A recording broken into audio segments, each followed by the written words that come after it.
The Galaxy S22 Ultra has officially been announced, and man, oh man, am I excited.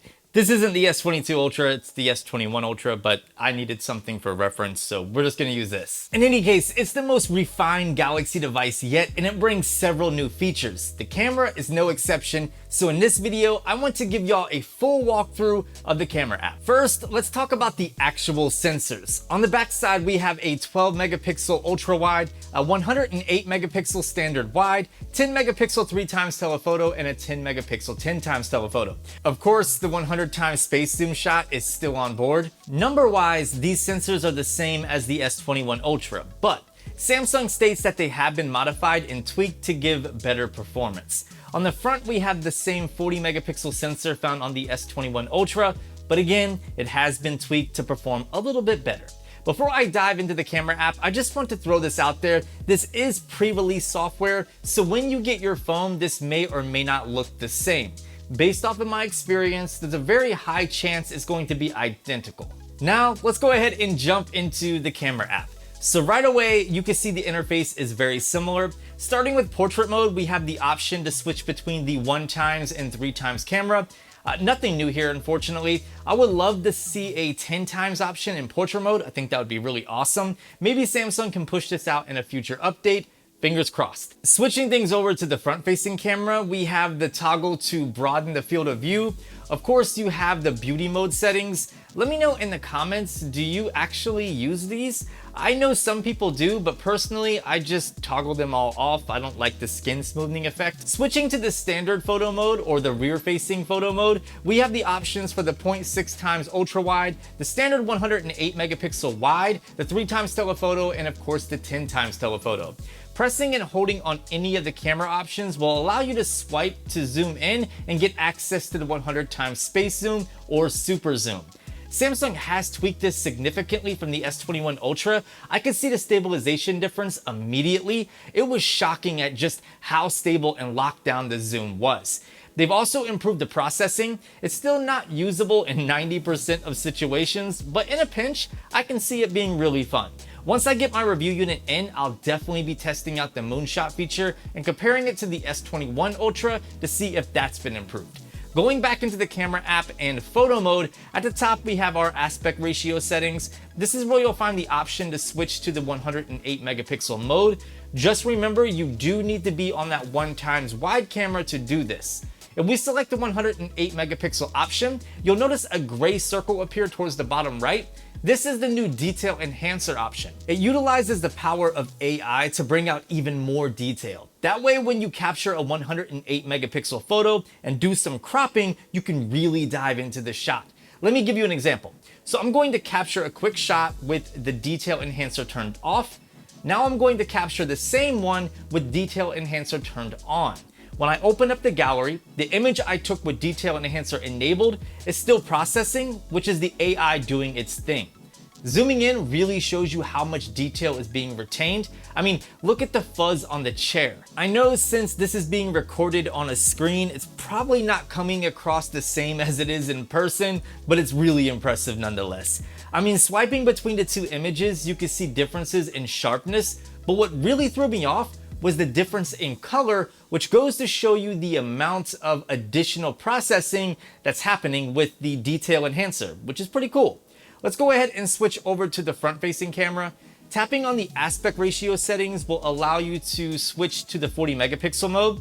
As you can see, the field of view goes to the widest setting, since now it's using the full sensor versus cropping in on the sensor. Diving into video mode, again, we have the ability to switch between the 0.6x ultra wide, standard 1x wide, 3x telephoto, and the 10x telephoto, which can be digitally zoomed up to 20 times. At the top of the interface, we have our flash or spotlight toggle. Next to that, we have our super steady video.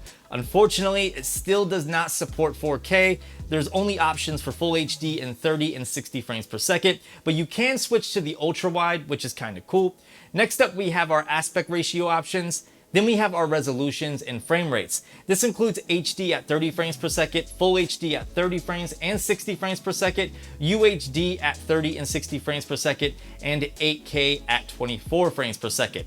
Lastly, we can tweak the look of the video, which includes filters and face or beauty settings.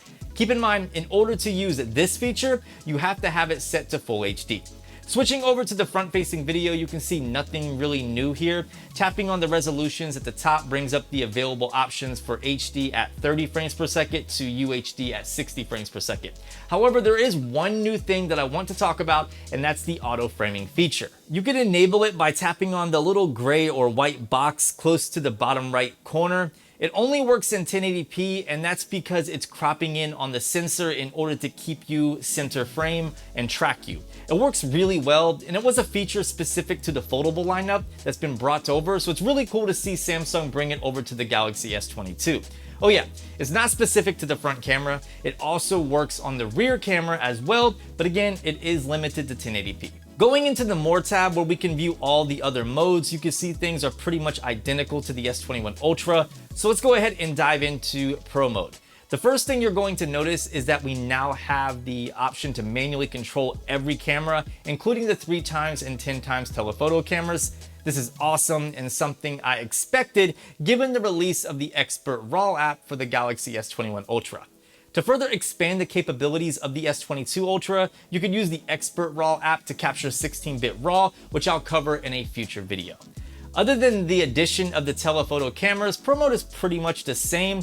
This includes all of the manual controls that we've come to really enjoy, like the manual focus slider that also packs focus peaking, which I love. Now let's switch it up and dive into the Pro video mode.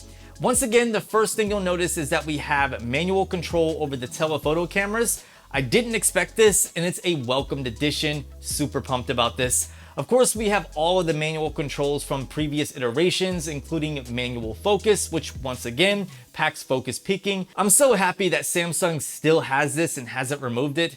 Up top, we have our options for different aspect ratios. Depending on the resolution you're shooting in, you can also toggle on the 21:9 cinema aspect ratio right here. Next to that, we have all of our available frame rate and resolution options, which are pretty much the same as the regular video mode, but it does add Full HD 24, Full HD 120, and UHD 24 frames per second. Full HD 120 and 8K are limited to the ultra wide and wide. However, 4K 24, 30, and 60 frames per second are available on all cameras, which is nice. Going back down to the manual controls, we have our microphone options. Here you can connect a wired mic or a Bluetooth mic and fully control it.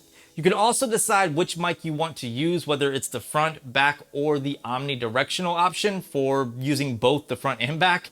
Nothing new here, but I wanted to show it in case you're not familiar with Pro Video mode on Galaxy devices.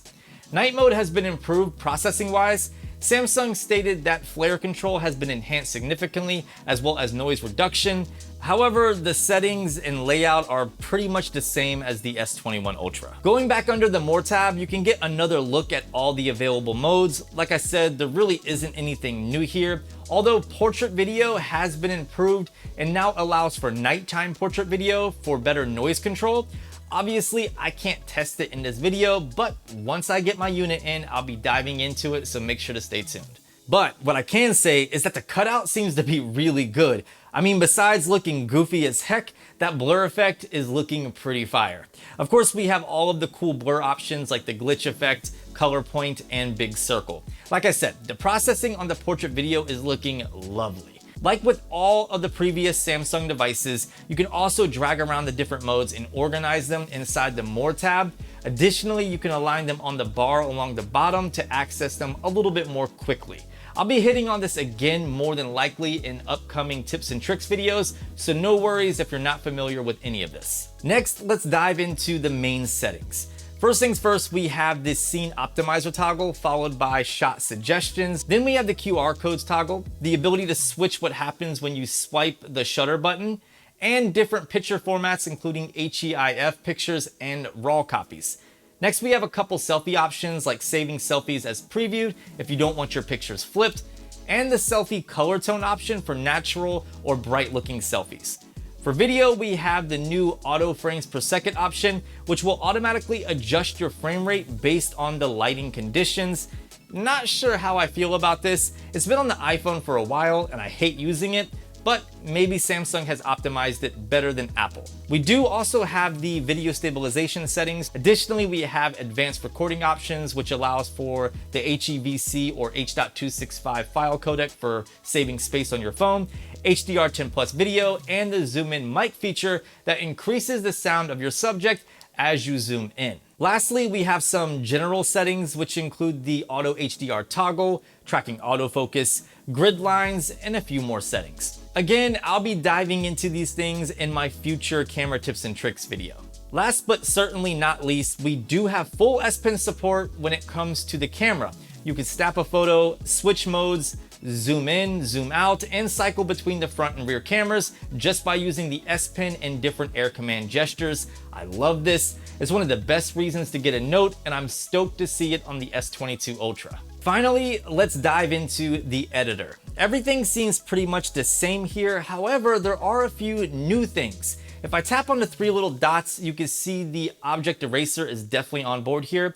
More importantly, you'll notice a labs option. If I pull that up, you can see there is a shadows and a reflection eraser. This is super cool and will really showcase the power of computational photography and AI. I can't wait to test this out. Outside of the photo editor, there's also a video editor, which seems pretty much the same, but given that I didn't have a lot of time with this phone, I wasn't really able to dive into it. Let me know if this is something you're interested in and possibly seeing a dedicated video on in the future. So there you go, probably one of the most extensive hands-on videos I have ever made. Let me know what you think of the brand new Galaxy S22 Ultra. I know I wasn't able to show any samples in this video, however, I have a ton of content planned, including camera tests and various comparisons, so make sure to subscribe and turn on those notifications so you can be alerted when that content drops. If you have any questions, leave them in the comments below or hit me up on social. I respond a little bit faster on social media than I do in the comments. I hope you enjoyed the video. If you did, please consider giving it a thumbs up, and I'll see you beautiful people in the next video.